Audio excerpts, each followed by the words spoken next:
Hello, I'm Princess Serena, not Princess Serena, and today we are going to look back at my pin trading firsts. So I had this idea for a while, but I finally sat down and picked out my prompts and picked out the pins. And it's just so surreal to look at all these pins and think I've done so many of these things so many more times after this, but these are all my firsts, like my first trade, my first fantasy pin, and lots more. So without further ado, let's get into it.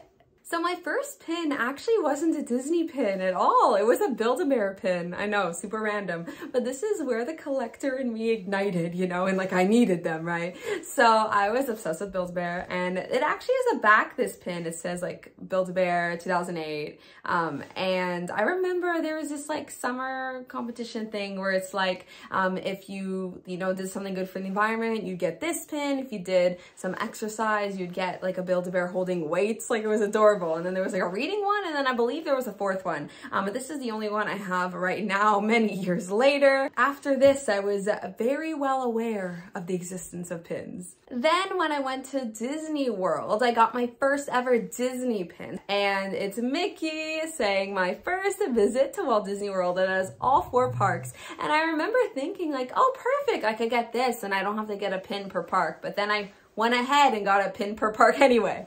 But yeah, this is just classic. There's a similar version of this that's out now, but it's not the exact same. And I do like this one better. So I'm glad I picked this up back in 2010. And then from then on, I collected travel pins for a very long time. And then I only got back into the Disney pin game in 2019. The next prompt is your first pin that you've ever traded for. And unfortunately, I don't have any of those. I did do pin trading in my 2010 Disney World trip, but I since traded away a lot of them in 2019. I don't regret not keeping them, but I don't have any to show you. But the next prompt is my first limited edition pin I ever got. And it's this Tank Gang pin from the 2019 pin event called Fairy Tales, as in an animal's tail. I'll never get over that name. But I am it is unbelievable that my first ever limited edition pin is an Ellie 500. That is pretty rare considering they go up to 5,000. Also, I've downsized my Pixar collection so much since making that my main collection in 2019, but this one stood the test of time just because it is so gorgeous. Who doesn't love the Tank Gang? Come on. And I got the fish tank pin at a Canadian pin event. Yes, we do have those. They are amazing. So my first ever fantasy pin is this Sugar Mama Fan Club pin. I actually traded for this pin. They are also an Etsy shop, I do believe, but I traded with them before I even joined the Canadian pin trading group. Yeah, I just love how it's a floating head. I almost feel like the white background is reminiscent of her dog, right? Next is my first ever Zap, which means a pin that you didn't buy or trade for and it was just thrown in. So I was ISO, of course, all of the High School Musical pins ever. I mean, you can see I did pretty well with my ISO there. I have a whole board. But back in late 2019, I didn't really have many, and someone had this, but didn't like any of my traders. So they just went ahead and sent it to me anyway. And I just remember it was around my birthday too, so it was kind of like a birthday package in the mail, and I wasn't used to getting all this pin mail yet because it was all new to me, so that was exciting. And this is a gorgeous pin. The whole booster set is really cool. It's all different colors in the background, so they're very vibrant, and you got the character, and then of course Sharpay has to have her crown because the diva herself, you know. And my first non-pin Zap item that I remember is that same birthday someone sent me, along with some pins that I traded for, this stunning Disney bracelet. So it's very subtle in its Disney charm. So it has the Mickey head over here, and then it's just hearts, and it's silver and a crystal, and it's so beautiful. I'll put it on. There it is. So it's loose, so it could kind of fall back and stuff, but it's not too loose that it's gonna ever fall. And I love that style because it doesn't bother me. Now moving on to 2020, my first ever DSSH pin is this gorgeous WALL-E poster that represents the Academy Award that they won in 2008. So it has a little envelope and a 2008 there, and I love this series so much. I say this time and time again whenever I show any pins of this series that I have, because I do have the Finding Nemo one, the Toy Story 3 one, and I have a Ratatouille one that's not in frame right now. I wish they continued this set instead of just making it a one-time thing, because like they could continue this on forever for like any best animated feature win that they do get. I would get all of the Pixar ones. They're just so gorgeous. I'm only missing the Incredibles poster, which is like the one I wasn't actively looking for, and I don't really need it, but you know, WALL-E was like a must, and you know, WALL-E is one of my main main collections that I do have, so it's only fitting that this was my first ever DSSH pin, and it's a limited edition of 400. And WALL-E is just looking up at the sky like, is there more for me? Am I more than just a garbage picking up robot? Look at his little lunchbox, which he obviously picked up because he, you know, didn't just take out all the trash. He picked up all the little trinkets that he liked and collected them. He's a collector like me. No wonder he's my favorite Disney character. I may not be able to show you my first ever Disney trade, but this one is my first international Disney trade. So I got the Underminer from The Incredibles. Again, I don't collect The Incredibles, but I have the Pixar alphabet there, of course, and this is actually the chaser because it's sparkly and the regular limited release ones are matte.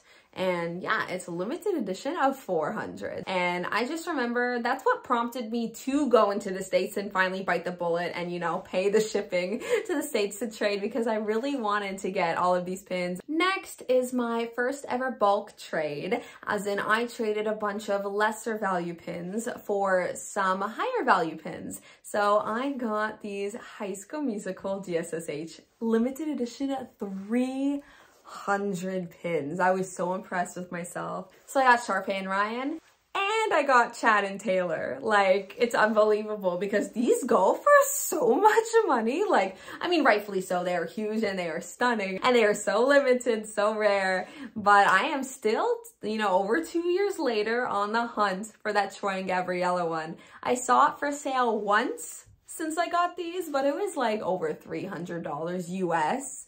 So I had to pass. You know, I'm not in that level of my pin trading career yet. Next is my first ever completed pin set. And I don't have too many of these actually, because I'm very picky with like sets that I like every single pin from. I used to have a Toy Story board actually. It used to be right, oh, not right there, right? Oh, actually, I moved all around my boards. I don't know why I'm pointing anywhere, but it was this board, but it was down there.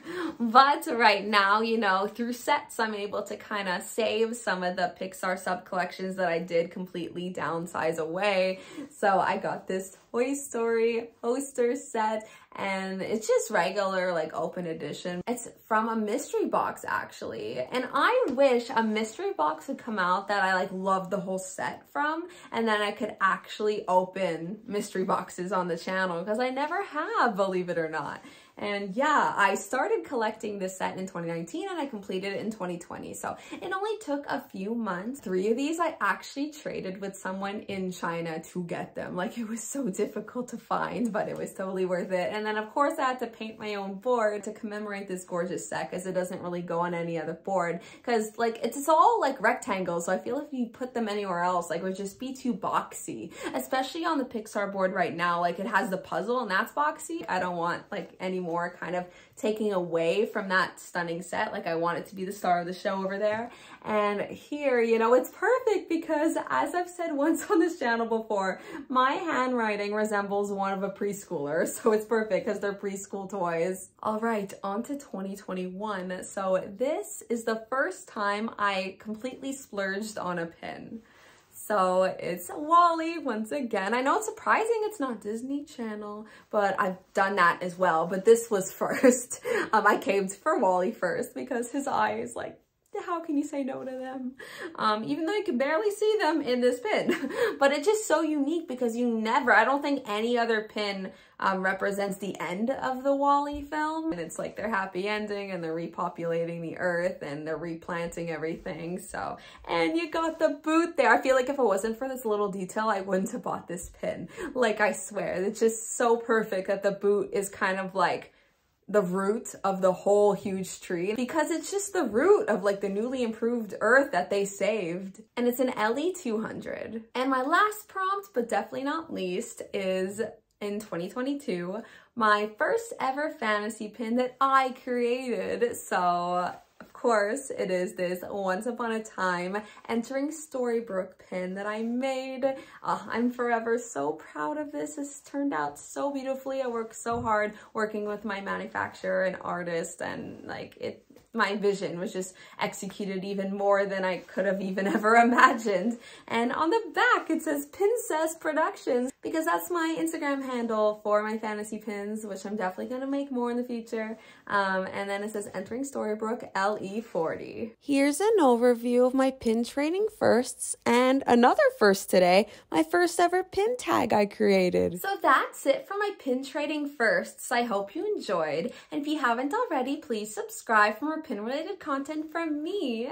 And I would love y'all to try this. So if you do take my prompts, feel free, but please give me credit for this video idea. And I would like to tag Laura and Ryan at disney.pin.love to try this. And I'd like to tag Hannah and Trevor at Pinsomniac and Chris at Chris10Banshee to try this tag out. I have all the prompts in the description. Yeah, this was so much fun. And it was so interesting to look back on like all the things I accomplished in my pin trading career. And I'm sure there's more firsts that I haven't done yet that I'm going to be doing in 2023. You never know. And as always, take care of yourselves and have a magical day. Bye.